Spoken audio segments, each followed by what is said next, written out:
Di tema Lokakarya Harm Reduction untuk pemuka agama, mengubah perspektif dari pendekatan moralistik menuju pendekatan kesehatan dan kemanusiaan dalam respon isu nafsa di Indonesia. Oke. Jadi kegiatan itu dilaksanakan pada tanggal 11 sampai 13 Desember 2025 di Jakarta. Kemudian pesertanya tadi sudah disebutkan ya, 50-50 ya, totalnya ada 31 peserta, pemuka dan aktivis keagamaan Kristen dan Islam. Nah, situasinya adalah pada saat ini pendekatan nafza di Indonesia itu masih didominasi perspektif moral dan pidana ya, pemidanaan atau hukum. Nah, hal itu mengakibatkan stigmanya tinggi dan akses terbatas ke layanan kesehatan. Apa dampaknya? Dampaknya yaitu stigma akan tentu saja menghambat pencegahan dan pengobatan sehingga kemudian juga akan memperburuk kerentanan kesehatan. Jadi nanti akan juga berkaitan dengan permasalahan HIV, hepatitis, dan infeksi lain yang terkait. Kemudian pelaksanaannya ada 3 hari lokakarya intensif, kemudian ada kunjungan lapangannya di hari kedua. Nah, pada saat itu saya juga membuat beberapa artikel ya, dari 5 artikel yang saya tulis di Kompasiana Sadar Bakat supaya saya tidak lupa sebenarnya tujuannya untuk uh, mengingatkan saya juga tentang apa-apa yang kita bahas. Nah, metodologinya itu partisipatif, jadi kami diminta untuk berpartisipasi berdasarkan undangan yang disampaikan melalui lembaga yang tadi sudah diidentifikasi oleh penyelenggara gitu ya, kemudian diminta kesediaannya untuk mengikuti kegiatan secara full. Nah, kegiatannya itu uh, tahapan pertama itu lokakarya partisipatif, bentuknya pemaparan data tentang nafza, kemudian diskusi kelompok terkumpul atau terfokus ya FGD, kemudian refleksi nilai keagamaan lintas iman. Jadi kita diskusi kalau dari perspektif agama Islam seperti apa, kemudian agama Kristennya seperti apa. Dalam hal ini saya mewakili Aisyah Muhammadiyah. Kemudian kunjungan lapangan itu dilaksanakan ke 2 puskesmas, Puskesmas Keramat Jati dan Jatinegara. Kemudian di sana kita berinteraksi langsung dengan layanan di Polinafzanya, baik petugasnya maupun juga kliennya. Gitu. Kemudian pada hari ketiga kita juga membuat luaran berupa pernyataan bersama dan rencana tindak lanjut untuk 3 dan 6 bulan. Gitu. Nah, kemudian apa yang terjadi pada proses Lokakarya itu? Kira-kira seperti ini ya, terjadi transformasi perspektif ya, perspektifnya itu kita awalnya menganggap bahwa penggunaan nafza itu diyakini gitu ya sebagai penyimpangan moral dan memerlukan nasihat normatif. Jadi kita merasa bahwa mereka yang menggunakan, yang menyalahgunakan nafza itu orang yang uh, jahat, nakal atau kriminal dan seterusnya gitu ya. Kemudian oleh karenanya mereka memerlukan arahan gitu ya, nasihat-nasihat, kemudian dukungan juga dari kita sebagai pemuka agama. Jadi pendekatannya itu kalau di dalam agama berarti mereka orang yang berdosa gitu ya. Kita ini sebagai orang yang wajib untuk memberikan dakwah kepada mereka. Gitu. Kemudian pada proses pembelajaran diperlihatkanlah data-data, kemudian kita melakukan diskusi dan simulasi juga bagaimana kita melakukan peran pendampingan, apa yang sudah kita lakukan gitu ya. Kemudian selama melakukan kegiatan yang sejauh ini sudah kita lakukan itu hambatannya apa saja. Gitu. Kemudian apa yang nanti akan kita lakukan setelah kita melaksanakan workshop ini. Nah, setelah sekian hari kita diskusi, muncul perspektif baru bahwa kalau kita melakukan stigma, maka itu tentu akan memperburuk kondisi. Kemudian pendekatan kesehatan dan kemanusiaan itu diperlukan. Sehingga terjadi tuh perubahan konseptual ya, peserta mampu mengartikulasi isu nafsa dengan bahasa empatik dan non-diskriminatif. Ya, jadi kita bisa melihat sebenarnya akar permasalahannya apa sih. Bahkan kalau dari awal itu kita bertanya pada para aktivis keagamaan itu sendiri, mereka memiliki banyak pengalaman. Bahkan ada di antara mereka yang sebelumnya pernah menggunakan, menyalahgunakan dalam periode tertentu.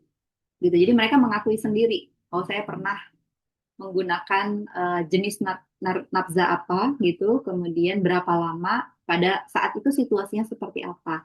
Kita sebenarnya sebagai orang kesehatan sudah paham ya, karena ini umum sekali nih di kesehatan masyarakat itu apa karakteristik orang yang awal-awal menggunakan nafza gitu ya, biasanya kan ada yang tergantung nih modusnya, ada yang coba-coba, kebanyakan seperti itu gitu ya. Ada juga yang dijebak gitu kan, dirayu, digoda misalnya gitu. Dengan berbagai modus tadi, kemudian dilihat tuh pengalamannya kapan gitu ya. Kemudian tadi ya konteksnya. Jadi kita bisa melihat antar waktu itu perubahannya seperti apa gitu. Dan ternyata kalau sekarang kelihatannya memang apa muncul ya apa generasi-generasi yang para pengguna ini trennya itu berbeda gitu berubah gitu seperti halnya juga kemudian dampaknya kita rasakan ya di kesehatan itu misalnya ada masa ketika harm reduction ini muncul ya beberapa puluh tahun belakangan ini kan misalnya untuk program-program yang MMT ya, methadone maintenance therapy misalnya gitu. Atau untuk yang pengguna narkoba suntik itu kan ada IDUs yang apa, LJASS ya, layanan jarum suntik dan alat suntik steril gitu kan ya, yang diberikan dengan paketan-paketannya gitu. Nah, kemudian itu biasanya diberikan layanannya di layanan kesehatan. Nah, kita mau lihat nih di dalam workshop workshop kemarin itu ya, apakah para pemuka agama ini punya peran gitu ya, misalnya apakah mereka bisa mengarahkan gitu kan, melakukan rujukan, misalnya mengantarkan atau melakukan pendampingan dan seterusnya kepada para klien ketika mereka eh, berniat gitu ya, berupaya untuk mengakses layanan-layanan yang disediakan oleh fasilitas kesehatan. Nah, kita kemudian melihat juga perubahan gitu. Kalau dulu kan trennya tinggi sekali ya, angka penularan HIV misalnya, karena IDUs gitu ya, ada periodenya yang sangat tinggi. Kemudian kalau sekarang ternyata sudah berubah ya, kalau HIV itu misalnya, oh ternyata lebih banyak masuk melalui jalur yang aktivitas seksual, baik hetero maupun homoseksual. Walaupun kelihatan bahwa yang homoseksual itu peningkatannya sangat signifikan gitu ya untuk infeksi baru. Gitu. Nah, pada akhirnya pemuka agama itu sebagai figur rujukan awal yang aman bagi pengguna nafza itu dibangun gitu ya apa eh, apa namanya pemahaman gitu ya pemahaman sebagai kita itu memiliki peran dalam hal ini. Gitu. Nah, ini contoh kegiatannya ini dokternya sedang menjelaskan. Nah, di belakangnya itu ada Olinatza ya, kita datang masuk untuk melihat bagaimana apa proses layanan yang diberikan oleh dokter dan staf yang lainnya. Nah, pada saat di salah satu puskesmas itu saya hadir gitu ya, kemudian dijelaskan bahwa karakteristik klien PTRM ya, program terapi rumahan metadon yang sampai saat ini masih berjalan itu seluruh klien aktif adalah laki-laki. Jadi memang di kedua puskesmas saya melihat tidak ada klien yang perempuan. Nah, ini mungkin juga ada kaitannya dengan situasi gender gitu ya. Apakah memang pasien perempuan ini misalnya memiliki atau mengalami stigma dan diskriminasi lebih tinggi misalnya gitu ya daripada klien laki-laki sehingga kemudian mengurangi aksesnya terhadap layanan kesehatan atau memang eh, kecenderungannya adalah klien yang perempuan itu tidak berupaya gitu ya mengakses tapi menggunakan layanan yang lainnya misalnya gitu. Tapi untuk klien PTRM ini tergambar di situ datanya seluruhnya laki-laki gitu. Tidak bisa kita dapatkan informasi ya kenapa yang perempuan itu tidak datang gitu ya, tidak hadir sebagai klien yang mengakses layanan. Kemudian integrasi layanan ya ada sekian klien kalau di Puskesmas Keramat Jati itu 10. Kemudian 5 orang di antaranya itu ODIF. Jadi sudah ada yang HIV, kemudian satu juga dengan komorbiditasnya OAT, kemudian dia mencerminkan layanan komprehensif di antara HIV dan TB. Kemudian tingkat retensinya tinggi ya.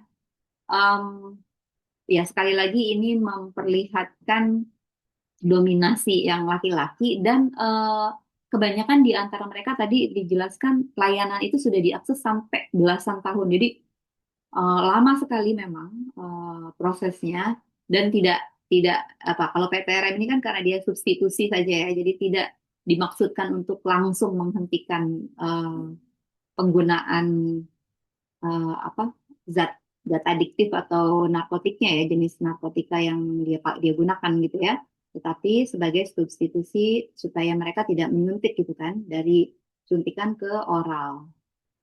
Baik. Nah, ini dia hasilnya adalah eh, pernyataan bersama. Jadi ada dokumen komitmen kolektif dari kita semua sebagai peserta ya yang menyatakan diri sebagai tokoh dan aktivis keagamaan baik Kristen maupun Islam untuk pendekatannya tidak boleh atau jangan sampai ya melakukan stigma. Jadi pendekatannya anti stigma dan fokusnya pada kesehatan, hak dan layanan kesehatan. Kemudian kita juga berupaya untuk membentuk jejaring kolaborasi antara pemuka agama itu sendiri dan layanan kesehatan harapannya ya. Kemudian dibuat juga rencana tindak lanjut untuk 3 bulan dan 6 bulan.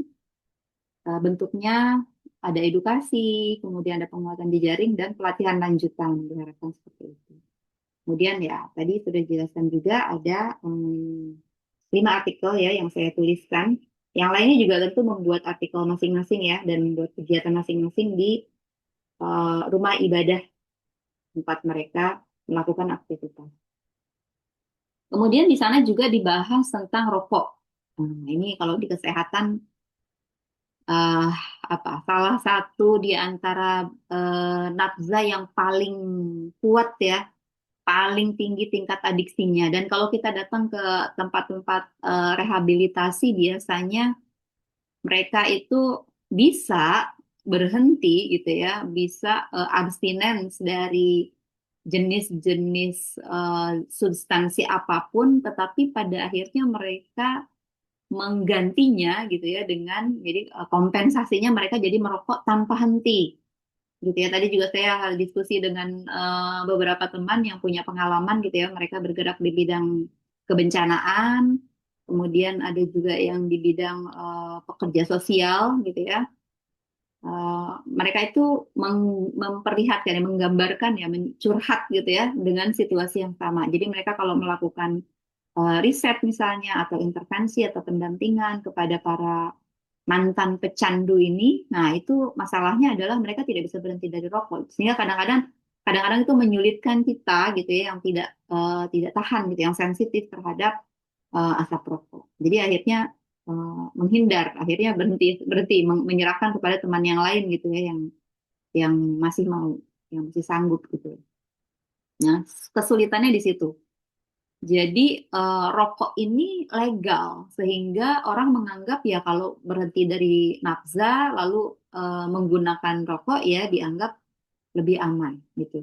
Nah, kemudian juga pada situasi Indonesia yang banyak sekali terjadi bencana itu konsumsi rokok itu memang kelihatan meningkat gitu di pengungsian karena situasi yang menyebabkan stres dan trauma gitu ya dianggap pada situasi krisis ini kita perlu melakukan pendekatan harm reduction gitu. Jadi ya kesannya kalau orang merokok ya udah nggak apa-apa gitu ya. Tapi apa nih yang bisa kita lakukan untuk eh, pendekatan-pendekatan atau intervensi-intervensi yang tidak langsung ke perilaku gitu ya. Jadi mungkin kita manipulasi lingkungannya atau modifikasi lingkungannya misalnya gitu ya. Atau bagaimana dibentuk dukungan supaya tidak tidak berlebihan gitu merokoknya atau melakukan kalau dalam situasi bencana kemudian sebelumnya ada para pengguna nafza gitu ya, kemudian pada saat bencana itu tempatnya menjadi hancur, tempat mereka biasa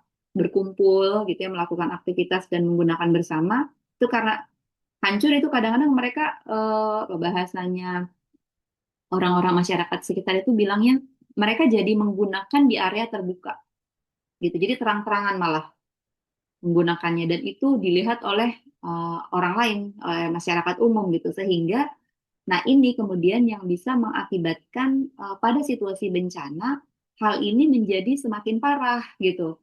Karena terbuka tadi sehingga orang-orang misalnya anak-anak gitu ya, remaja gitu yang masih sangat muda akhirnya jadi melihat apa yang mereka lakukan dan bisa jadi terdorong untuk ikut masuk ke dalam aktivitas yang tidak sehat itu gitu ya.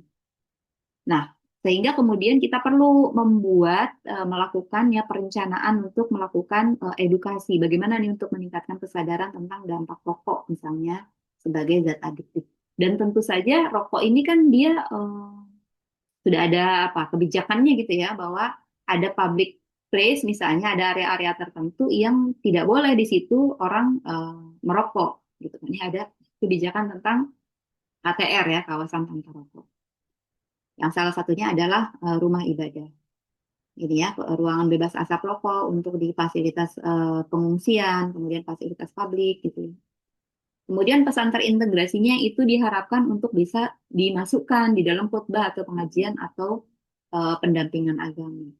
Gitu. Nah, ini subjek to discuss ya, karena kadang-kadang kalau saya dengar curhatan dari petugas kesehatan itu mereka bilangnya, Ibu, kita tuh nggak boleh Bu nanya agamanya klien itu apa aja tuh kadang-kadang kita nggak boleh gitu. Jadi menghilangkan memang apa mengurangi resiko kalau misalnya khawatir kalau kita tanya sesuatu yang terlalu pribadi akhirnya mereka jadi menjadi apa menghindar gitu ya akhirnya mereka tidak mau melanjutkan akses kepada layanan kesehatan. Jadi sebagian petugas kesehatan tuh curhatnya demikian. Oke, nah kesimpulannya sekaligus nanti juga rekomendasi, kita memerlukan kolaborasinya itu jangka panjang, jadi jangan cuma sesaat ya. Formalkan jejaring antar pemuka agama, puskesmas, gitu ya, sebagai layanan kesehatan, kemudian organisasi masyarakat lainnya, supaya kita bisa bersama-sama melakukan apa, pencegahan dan juga harm reduction tadi. Kalau di organisasi masyarakat itu sebenarnya misalnya di Muhammadiyah itu kita punya punya Kokam ya, komando apa namanya, komando keamanan gitu ya. Muhammadiyah itu mereka itu biasanya juga melakukan patroli-patroli.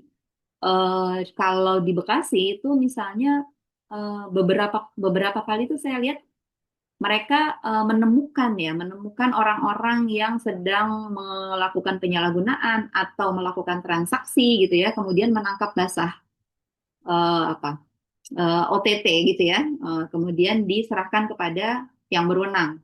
Jadi dilaporkan ke polisi nih. Jadi kemudian para anggota Kokam itu tadi kemudian membawa apa hasil tangkapannya lah gitu ya, hasil operasinya itu biasanya tuh kalau di Bekasi tuh ada apa lokasi-lokasi ya spot-spot tertentu ya, misalnya di taman kota gitu ya, di stadion gitu ya, di area-area yang hutan kota gitu kan ya. Saya rasa di tempat lain juga sama nih situasinya. Cuma masalahnya kita mau peduli apa enggak gitu ya. Jadi kalau organisasi masyarakat itu kemudian membantu pemerintah dengan melakukan semacam patroli, kemudian melaporkan ya kalau ada situasi yang mencurigakan, nah itu tentu sangat baik. Nah, sebaliknya kadang-kadang di masyarakat juga ada yang khawatir gitu, ada yang tahu atau memang dia tidak tahu. Kalau di kampung lingkungan saya ini pernah juga ada misalnya kasus yang orang meletakkan sesuatu ya bungkusan gitu di antara pagar di dalam pagar itu di atas pagar warga itu ada pot-pot gitu. Jadi di antara pot itu dia taruh bungkusan itu yang anaknya kemudian lihat. Nah, kemudian setelah orang itu pergi, anaknya mengambil bungkusan itu dan ternyata pas dibuka isinya adalah semacam bentuknya tuh seperti tembakau gitu. Nah, tapi nggak tahu kan ini tembakaunya apa gitu. Apakah tembakau yang betul yang apa, berasal dari organik gitu ya, atau dia sintesis gitu ya, seperti yang saat ini juga sedang marak kan ya. Nah, kemudian dilaporkan. dilaporkan kepada beberapa pihak yang kemudian ada salah satu yang mengambil barang itu gitu. Lalu saya bilang, nah ini harusnya dilaporkan kepada yang berwajib dan harusnya diambil oleh pihak yang berwenang tadi. Karena apa? Kalau misalnya kita nggak tahu, nggak kenal nih siapa yang ambil barang tadi, jangan-jangan itu memang mafianya dia-dia juga gitu kan. Jejaringnya jadi kembali ke dia gitu kan. Jadi malah aman dong, barang itu bisa ditempatkan di apa dijual lagi dan sebagainya gitu kan ya. Nah, jadi pengalaman-pengalaman seperti ini perlu kita sampaikan, kita informasikan kepada masyarakat untuk kita saling menjaga, gitu ya. Kemudian replikasi model, implementasi di wilayah lain dengan penyesuaian konteks lokal, kemudian integrasi sistematis, prinsip harm reduction dari materi pendidikan dan pendampingan itu bisa kita selipkan ya, kita insert di dalam misalnya lembaga pendidikan ya, amal usaha dan seterusnya. Kemudian juga jangan lupa kapasitas bencana ya, bekali pemuka agama dengan harm reduction dalam konteks